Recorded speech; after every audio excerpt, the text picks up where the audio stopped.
Jadi perdagangan internasional memainkan peran yang krusial dalam mendorong pertumbuhan ekonomi Indonesia melalui peningkatan arus ekspor dan impor yang saling melengkapi. Aktivitas ekspor membuka peluang bagi produk-produk Indonesia untuk memasuki pasar global, memperluas jangkauan konsumen dan meningkatkan pendapatan negara. Ekspor juga mendorong perkembangan sektor industri dalam negeri yang berbasis nilai tambah seperti manufaktur dan teknologi yang menjadi tulang punggung pertumbuhan ekonomi modern. Tapi di sisi lain, impor menyediakan akses terhadap barang modal, teknologi dan bahan baku yang tidak tersedia dalam negeri. Barang-barang ini menjadi kunci untuk meningkatkan produktivitas industri domestik, mendukung efisiensi proses produksi, serta mempercepat inovasi di berbagai sektor. Kombinasi antara ekspor dan impor yang seimbang menciptakan dinamika perdagangan yang sehat yang mampu meningkatkan daya saing Indonesia di pasar internasional.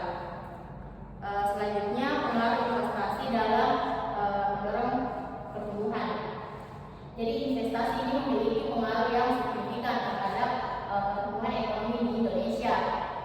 Investasi baik domestik maupun asing merupakan elemen penting dalam mendukung peningkatan kapasitas produksi, menciptakan lapangan kerja baru, dan mendorong pertumbuhan pendapatan nasional.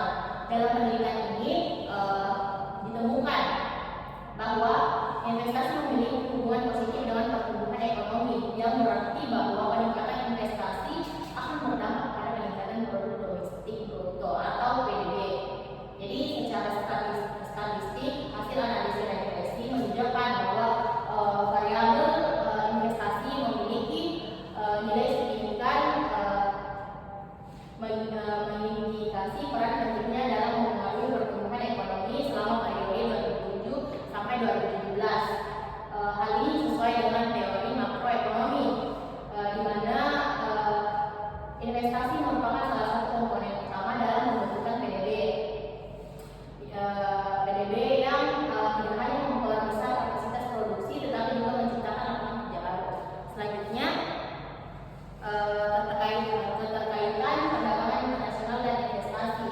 Jadi keterkaitan antara keduanya sangat terlihat jelas. Perdagangan internasional sering menjadi pendorong bagi investasi asing. Jadi ketika suatu negara berhasil memperluas akses pasarnya melalui perdagangan, pasti negara lain akan tertarik juga untuk menanamkan modalnya guna memanfaatkan peluang bisnis. Sebaliknya, investasi dapat mendukung perdagangan dengan memperbaiki infrastruktur, teknologi, dan daya saing suatu negara yang pada akhirnya meningkatkan ekspor suatu negara. Selanjutnya, kebijakan pemerintah dalam mendorong perdagangan dan investasi. Jadi beberapa kebijakan pemerintah yang dibuat untuk mendorong produsen dalam negerinya ke pasar global itu, pertama ada pembebasan bea dan cukai. Jadi pembebasan bea dan cukai adalah suatu fasilitas yang diberikan oleh pemerintah terkait keringanan atau pembebasan bea. Hal ini dilakukan untuk memberi produsen dalam negeri melakukan ekspor, karena dengan memanfaatkan fasilitas ini produsen dapat menekan biaya produksi yang membuat harga produk yang bisa bersaing di pasar global. Yang kedua, kawasan berikat atau bonded zone adalah sebuah area spesial yang dapat digunakan untuk menyimpan, memproses ataupun memproduksi suatu barang tanpa dikenakan biaya masuk ataupun pajak. Kawasan berikat didirikan untuk mempromosikan industri berorientasi ekspor, menarik investasi asing, dan memfasilitasi perdagangan.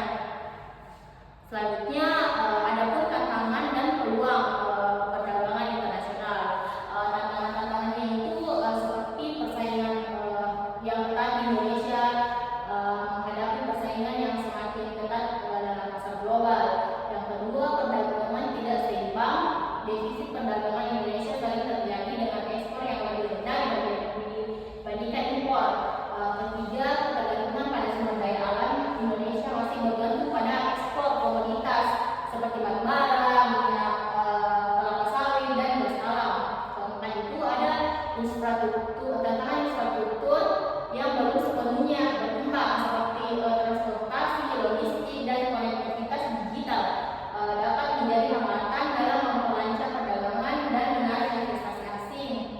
Yang terakhir, peraturan yang kompleks dan hambatan administratif, beberapa regulasi dan kebijakan yang tidak konsisten atau sulit dipahami bisa menghalangi investor asing untuk masuk serta mempengaruhi efektivitas perdagangan internasional.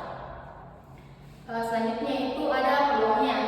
Jadi peluang dari investasi tadi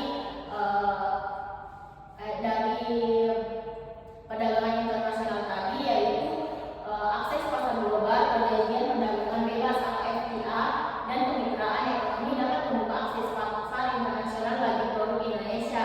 Kedua, investasi asing langsung atau FDI Indonesia memiliki potensi besar untuk menarik investasi asing langsung, terutama di sektor manufaktur, infrastruktur, dan teknologi. Yang ketiga, diverifikasi ekonomi dengan memperluas sektor ekonomi selain sumber daya alam seperti sektor digital, pariwisata, manufaktur, berbasis teknologi.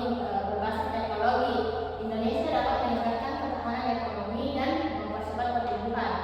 Yang keempat, ada pembangunan infrastruktur. Pembangunan infrastruktur yang terus berlangsung di Indonesia dapat memperlancar perdagangan dan investasi.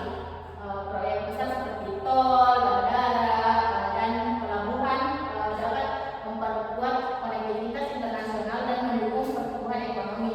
Yang terakhir, ada kekuatan pasar domestik dengan jumlah penduduk yang besar dan kelas menengah yang berkembang pesat. Indonesia menjadi pasar potensial untuk berbagi produk dan layanan baik domestik maupun internasional. Jadi kesimpulan dari tulisan saya yaitu perdagangan internasional dan investasi merupakan dua pilar utama dalam mendorong pertumbuhan ekonomi di Indonesia. Perdagangan internasional memungkinkan Indonesia memanfaatkan keunggulan komparatifnya baik melalui ekspor produk unggulan seperti komoditas pertanian, pertambangan, maupun manufaktur, melalui impor barang modal dan teknologi yang mendukung efisiensi industri domestik.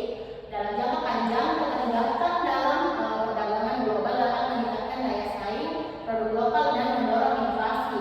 Tapi di sisi lain, investasi baik dalam bentuk penanaman modal asing atau PMA maupun penanaman modal dalam negeri (PMDN) memberikan kontribusi signifikan dalam menciptakan lapangan kerja, mempercepat alih teknologi, dan mendorong pembangunan infrastruktur. Jadi investasi yang